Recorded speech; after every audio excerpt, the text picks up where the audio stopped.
Entre les Burundais en exil et ceux restés au pays à travers des informations bien fouillées concernant tous les domaines de la vie du pays.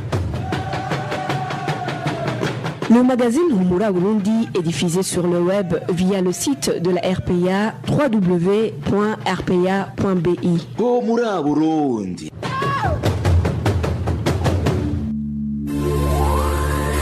À la présentation, Nadège Irakoze. Nous sommes vendredi 6 mars 2020. Bienvenue dans le journal du magazine Humura Burundi. Tout de suite les titres. Le Burundi a décidé de mettre en quarantaine pendant 40 jours. 14 jours plus tôt, les personnes en provenance de certains pays affectés par le coronavirus. C'est dans le cadre de prévenir cette épidémie. Depuis ce vendredi d'un mouvement de grève par les commerçants congolais, une grève qui vise à empêcher les activités de commerce des Burundais dans la province du Sud Kivu. C'est suite à la perturbation de leurs activités au Burundi. Les réfugiés burundais du camp de Lusenda en République démocratique du Congo réclament leur ration alimentaire. Ils n'ont pas été rationnés depuis un mois. Voilà pour le sommaire à la cabine au son. Mstv Nyungeko, Inès Gakidze assure la prise d'image.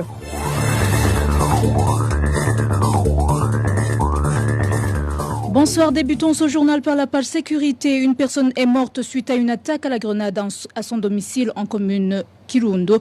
Dans la même commune, une autre personne a été grièvement blessée par des hommes armés de machettes et de gourdins. Les faits se sont déroulés dans la nuit de ce jeudi sur deux collines différentes de la commune Kirundo. Des sources sur place disent que les deux victimes sont soupçonnées de sorcellerie. 6 autres personnes ont été appréhendées par la police pour des raisons d'enquête. Le point avec Vicky Chris Nineletse.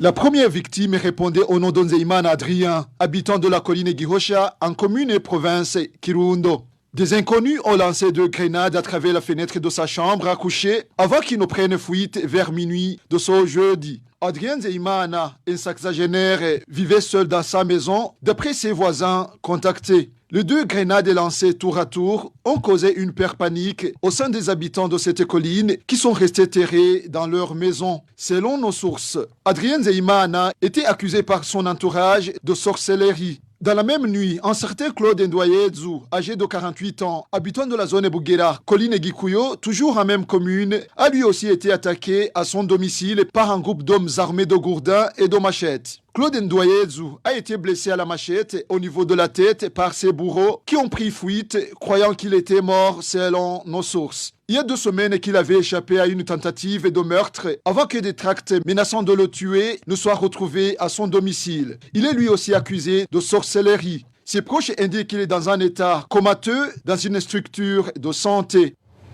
Et en page justice, 3 personnes ont été arrêtées ce jeudi par la police du service national des renseignements en province Lutana, soupçonnées d'avoir tué un enseignant du nom d'Abel Ndaïsaba de l'école fondamentale Noba, située en zone Wutare, commune Wukemba de la province Lutana. Le corps sans vue de cet enseignant a été découvert mardi dernier en zone Rongero de la commune Lutana. Les informations en provenance du chef-lieu de la province Lutana indiquent qu'un parmi ces gens arrêtés était au quartier Birongozi en possession des chaussures et d'un sac à main du défunt. Les mêmes sources ajoutent que les 3 personnes arrêtées sont détenues au cachot du commissariat communal de la police Lutana. Libération ce jeudi d'un Imbonerakure qui dirigeait le groupe qui a tabassé le député Pascal Bizumuremi en commune Gisuru de la province Luyigi dimanche dernier. Pascal Bizumuremi fait savoir qu'il a été libéré sur intervention du responsable du CNDD-FDD à Gisuru. Le député demande justice et la non-ingérence des responsables du parti CNDD-FDD dans les affaires juridiques. Suivez honorable Pascal Bizumuremi. La pression du représentant communal du parti CNDD-FDD, Gadi. Il a quand même influencé, il a harcelé l'OPJ et l'OPJ a fini de le libérer. En plus de cela, c'est lui aussi qui s'appelle lui qui m'a quand même tabassé sérieusement le chef de secteur de la colline de Gatchouké. Maintenant, lui aussi, il est libre. Je demande quand même de punir sérieusement le chef de secteur de Gatchouké, c'est lui qui m'a tabassé fort et c'est lui qui a quand même dirigé une bande que je peux qualifier Robert, de lancer les tiers, ainsi de suite, de tabasser les membres de ce soit quand même puni sérieusement par la justice. Je demande encore une fois qu'un représentant du parti CNDD-FDD de la colline de Kapoué, qu'il soit lui aussi arrêté et puni sérieusement parce qu'il a endommagé beaucoup de choses. Comme je l'ai déjà dit, les pare-brises de ma voiture, la sonorisation et les jacks qui ont été lancés par des pierres ainsi de suite. Je demande alors à l'administration de punir sérieusement. En plus de cela, je suis certain que n'importe quel parti, dans des articles de la statut du parti, il n'y a aucun article qui autorise aux gens de tuer, de faire la tuerie. Non, sinon, le ministère de l'Intérieur ne pourrait pas quand même accepter ce parti. Raison pour laquelle celui qui fait des dégâts, qu'il soit puni à sa tête, non pas à la tête du parti. Et je demande encore une fois que les représentants du parti, c'est le DFDD, en commune de Bissou, ne pas quand même faire dans ces affaires. C'était Pascal Bizumuremyi, député de la coalition Amizero Yabarundi. La justice burundaise est instrumentalisée par le pouvoir exécutif pour bafouer les droits des citoyens d'une des ethnies. C'est du moins le contenu du rapport publié ce jeudi par la coalition burundaise pour la Cour pénale internationale, CEPCPI en sigle. Maître Jean-Marie Vianney Naragouma, le chargé de la communication au sein de la CEPCPI, explique que les autorités du pays utilisent la justice pour des fins politiques, surtout en cette période préélectorale. Il interpelle les organes de la justice à se ressaisir pour considérer tous les Burundais au même pied d'égalité. Suivez Maître Jean-Marie Vianney Naragouma. Dans le rapport que la CEPCPI vient de sortir, on a mentionné que la justice burundaise est devenue un instrument pour traquer les Tutsis au lieu d'être le garant de la liberté de tous citoyens. Nous avons affirmé ça à partir des exemples qui nous montrent clairement que la justice ne travaille plus comme elle devrait. Tout d'abord, le parti au pouvoir veut gagner à tout prix des élections. Le parti au pouvoir a requalifié le conflit burundais en conflit ethnique. Vous vous rappelez qu'au moment où le parti était en train d'ouvrir sa permanence en commune de Bugenda, province de Gitega, le président Agathon Rwasa a dit que le parti au pouvoir l'accuse de collaborer avec les Tutsis, comme si collaborer avec les Tutsis, c'est devenu une infraction. Le parti au pouvoir a opté d'utiliser la justice pour traquer les Tutsis et faire par peu de cas législatifs. Par exemple, le dossier Ndadaye. Le parti au pouvoir venait de passer 15 ans au pouvoir sans toutefois traiter ce dossier. C'est pour le moment que ce dossier qui était toujours en tiroir vient de ressortir. Par exemple, il y a un dossier d'une certaine Karewa Kamikazi qui a propagé des discours de haine contre les femmes membres de l'association Imhari. Et la justice l'a puni sévèrement, mais sans toutefois mettre la main sur d'autres dossiers similaires. Par exemple, les Imbonerakure ont cette habitude de propager des discours de haine comme les opposants politiques sont des Bipinga, des Mugeri. Mais ils n'ont jamais été inquiétés. Ce qui montre que la justice a une œil pour les uns et une autre œil fermée pour les autres. La CEPCPI recommande au pouvoir en place de laisser la justice travailler en toute indépendance. Je recommande également aux autres femmes de la justice de travailler en toute indépendance et chercher la justice pour tous et non pas pour les uns et non pour les autres. Retrouvez les différentes productions de la RPA sur Facebook, YouTube, Twitter et sur www.rpa.bi. À présent, page économie, les transporteurs des biens et des personnes ainsi que les petits commerçants transfrontaliers de la République démocratique du Congo ont entamé un mouvement de grève visant à empêcher toute activité de commerce des Burundais dans la province du Sud Kivu. C'est au 4e jour de l'arrêt d'activité au Burundi par ces commerçants congolais qui accusent le Burundi de violer les conventions de CPGL et Comisa. Le point avec Clovis Nyonzima.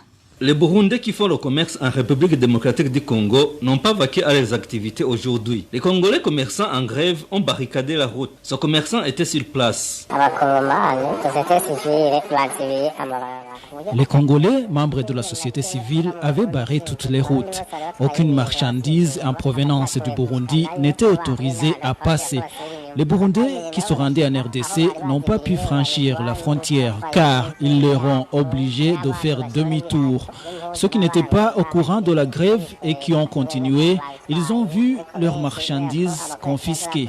Il s'agit entre autres des habits et des chaussures. Ces membres de la société civile disaient que comme on leur a interdit d'entrer au Burundi, ils font de même pour les Burundais qui veulent aller au Congo.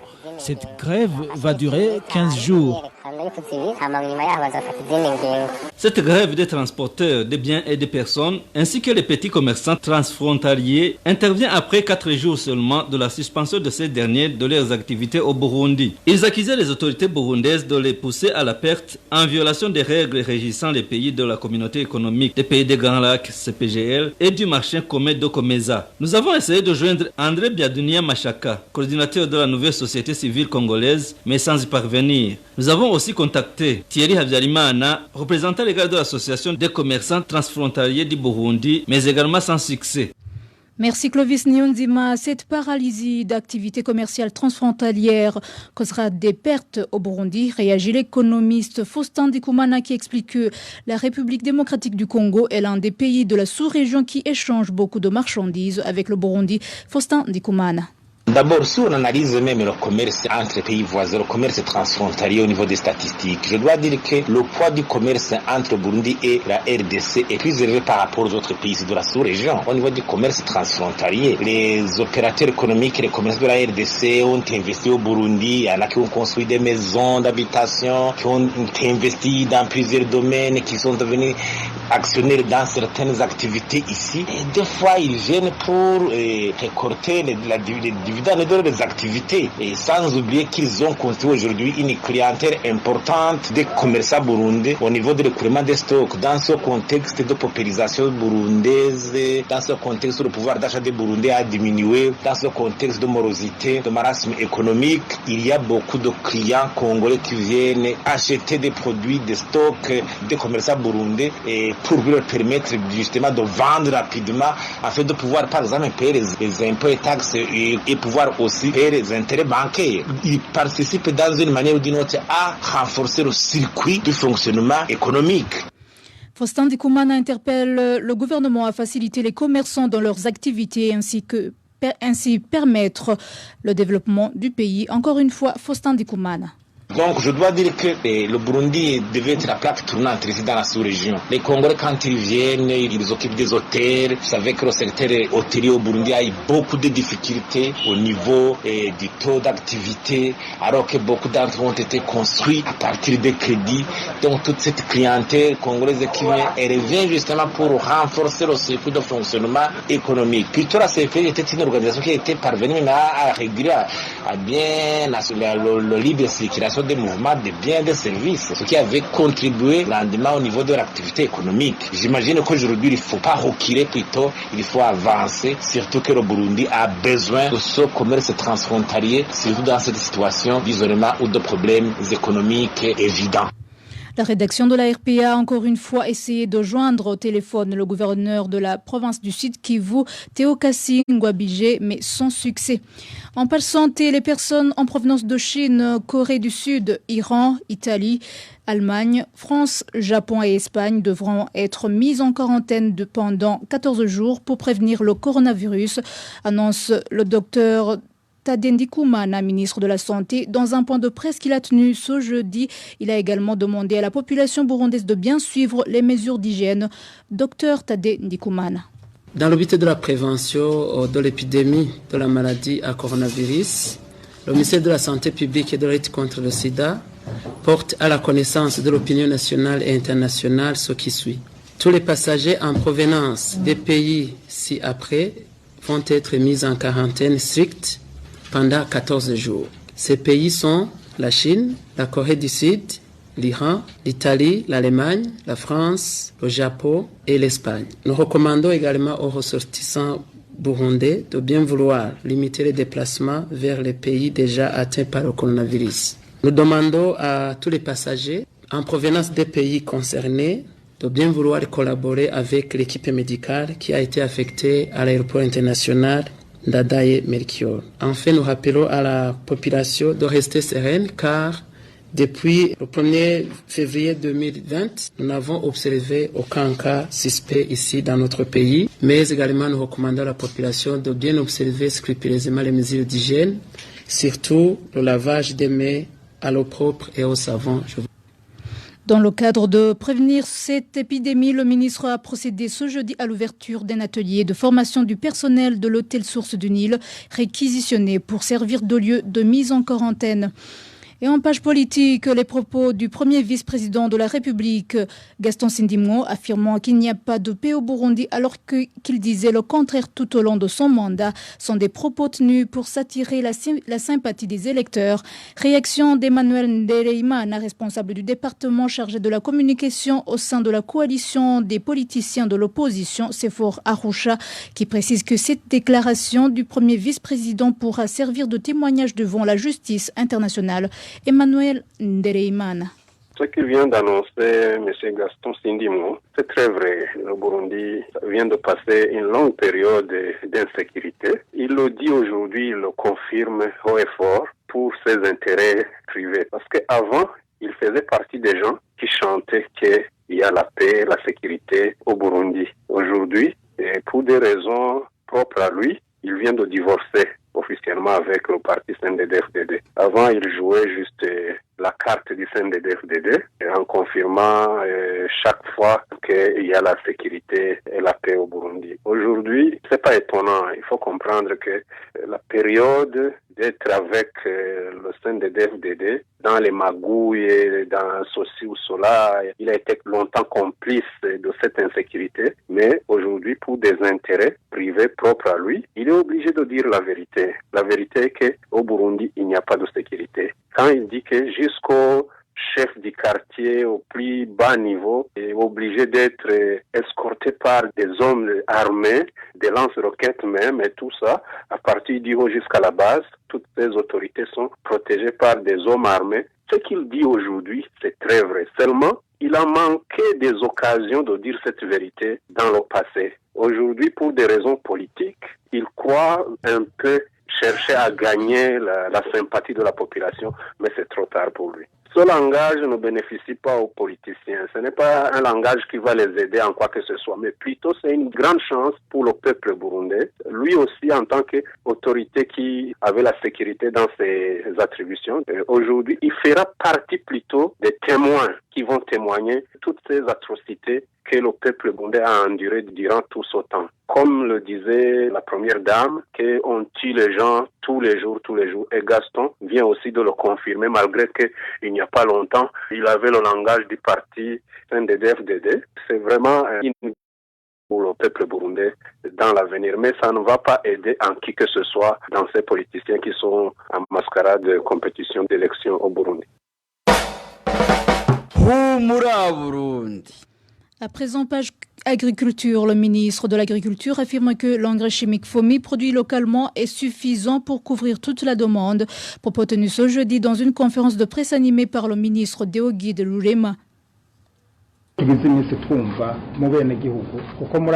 l'entendons souvent dans les propos des habitants de certaines provinces, mais comme vous le savez déjà, au sein du ministère, nous avons changé de stratégie de distribution afin qu'il n'y ait plus de retard dans la distribution. C'est pour cette raison que nous avons voulu donner des chiffres en rapport avec la distribution, mais ces chiffres n'expliquent pas que nous avons achevé la distribution. Quelle est donc la situation actuelle avec ces propos qu'on entend ici et là? Ces chiffres sont provisoires car la distribution continue. Au sein du ministère, nous avons voulu que ces chansons cessent. En général, si nous tenons en compte de la demande dans tout le pays, l'engrais qui a été sollicité, c'est Imbura, Totahadza et Bagara.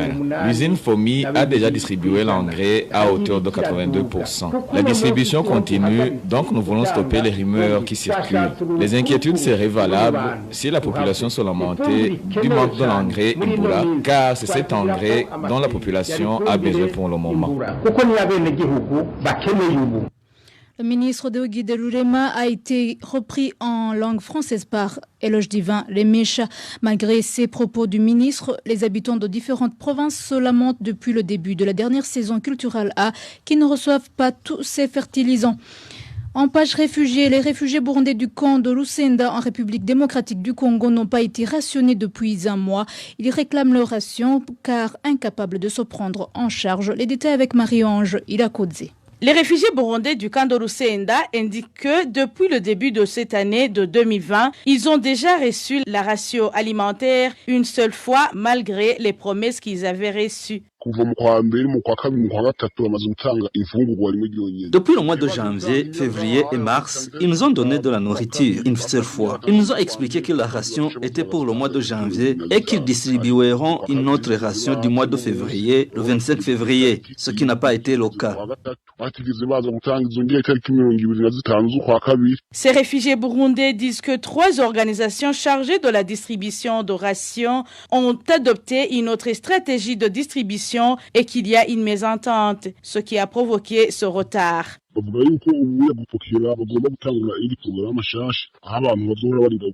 Ils disent qu'ils vont faire un nouveau programme pour la distribution de rations. Ils comptent faire des contrôles des bénéficiaires par vérification des empreintes. Le HCR et l'AIDS ont décidé que les réfugiés burundais en détention ne sont plus autorisés à bénéficier de la ration alimentaire, ce que le CNR n'accepte pas et a refusé de distribuer la ration avant qu'ils ne s'entendent.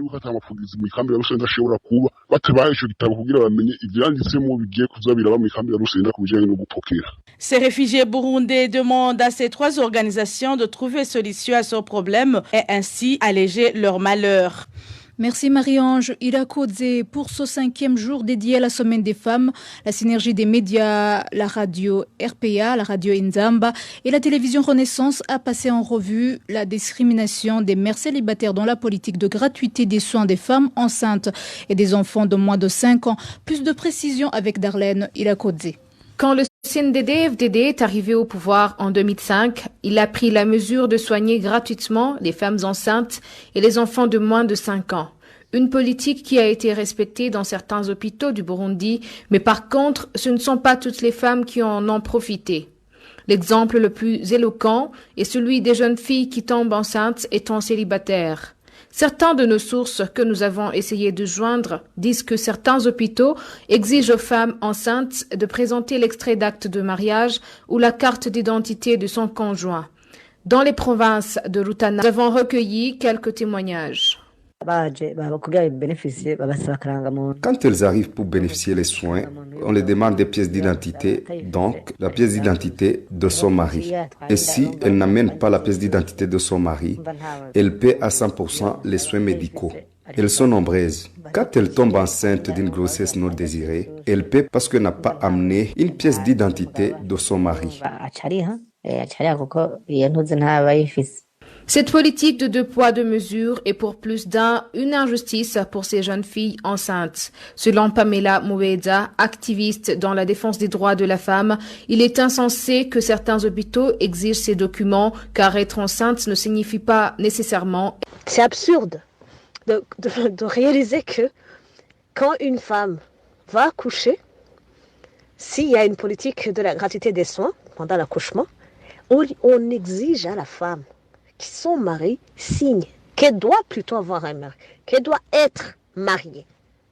Où est le rapport entre l'accouchement et être mariée? Est-ce que ces soins sont donnés au mari ou ce sont des soins qui sont donnés à la femme? Quand même, c'est incompréhensible. Pour une autre femme, ces exigences de certains hôpitaux est une injustice notoire. Elle a ajouté que une fille mère devrait avoir toute la dignité en tant que mère. Pour elle, cela peut même accroître le taux de mortalité infantile et le nombre de femmes qui meurent en donnant la vie. Je pense que écarter les mamans célibataires des mamans qu'on donne la gratuité de santé, la gratuité de maternité, les soins des enfants de moins de 5 ans, c'est très injuste. Le gouvernement ne doit pas faire une telle discrimination. À l'hôpital, on ne va pas dire non, on ne va pas te donner service parce que tu es une fille, tu es une maman célibataire. Et puis, le gouvernement doit faire tout pour sauver la vie de ces mamans et la vie de ces enfants. Parce que ceci va augmenter les mortalités chez les mamans, le taux de mortalité chez les mamans, le taux de mortalité chez les enfants. Même si la situation est ainsi, certains rapports comme celui des organisations de défense des droits de l'enfant ont alerté sur les chiffres alarmants des jeunes filles âgées de 12 ans à 18 ans qui tombent enceintes chaque année. Merci Darlene. Ida Kodze, le ministre des Droits de l'Homme et de la Solidarité, apprécie le pas franchi pour le développement de la femme. Dans une déclaration sortie ce vendredi à l'occasion de la Journée internationale de la femme qui sera célébrée ce dimanche 8 mars, Martin Nivyabandi indique que beaucoup de réalisations ont été faites pour le respect des droits de la femme. Suivez Martin Nivyabandi, ministre des Droits de l'Homme et de la Solidarité. C'est une occasion pour les gouvernements et les partenaires d'évaluer le pas franchi par rapport à l'état d'avancement des droits des femmes sur le plan économique, politique et socio-culturel. La célébration de cette journée offre aussi une opportunité de se fixer de nouvelles orientations et priorités pour atteindre plus de résultats en matière de protection et de défense des droits des femmes. Pour les femmes, elle est une occasion de s'évaluer par rapport à leur rôle de pilier de développement durable de leur famille, de leur pays. Dans notre pays, cette journée sera célébrée sous le thème suivant: les voeux pour la réalisation des droits des femmes. Ce thème interpelle tout un chacun pour son implication directe pour la promotion des droits de la femme. Cette commémoration arrive dans un contexte où le monde entier célèbre le 25e anniversaire de l'adoption de la déclaration du programme d'action de Beijing de 1995, le 20e anniversaire de l'adoption de la résolution 1325 du Conseil de sécurité des Nations Unies sur les femmes, la paix et la sécurité, le 5e anniversaire des objectifs de développement durable et aussi au moment où le Burundi entre dans une période électorale. Dans le cadre de la promotion des droits de la femme, le gouvernement du Burundi a déjà mis en place des mécanismes chargés de la protection de la promotion des droits de la femme, adopté des politiques et stratégies favorables à la promotion des droits de la femme, a créé un cadre légal favorable à la promotion des droits des femmes par l'adoption de nouvelles lois et la révision de celles contenant des dispositions discriminatoires et enfin a accru le taux de représentativité des femmes dans les instances de prise de décision à tous les niveaux. Tout le mois de mars est dédié à la femme et différentes activités seront organisées. Les festivités marquant la commémoration de cette journée auront lieu en province de Gitega, capitale politique du Burundi, au stade Ngoma. C'est sur cette déclaration du ministre Martin Nivyabandi que nous clôturons le journal de ce 6 mars 2020. Merci de nous avoir suivis. Merci à l'équipe rédactionnelle ainsi qu'à l'équipe technique. À la présentation, vous étiez avec Nadège Irakodze. Excellent week-end à tous.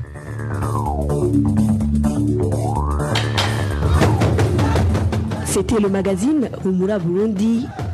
Un magazine campant pour relier les Burundais en exil et ceux toujours au pays à travers une information de qualité.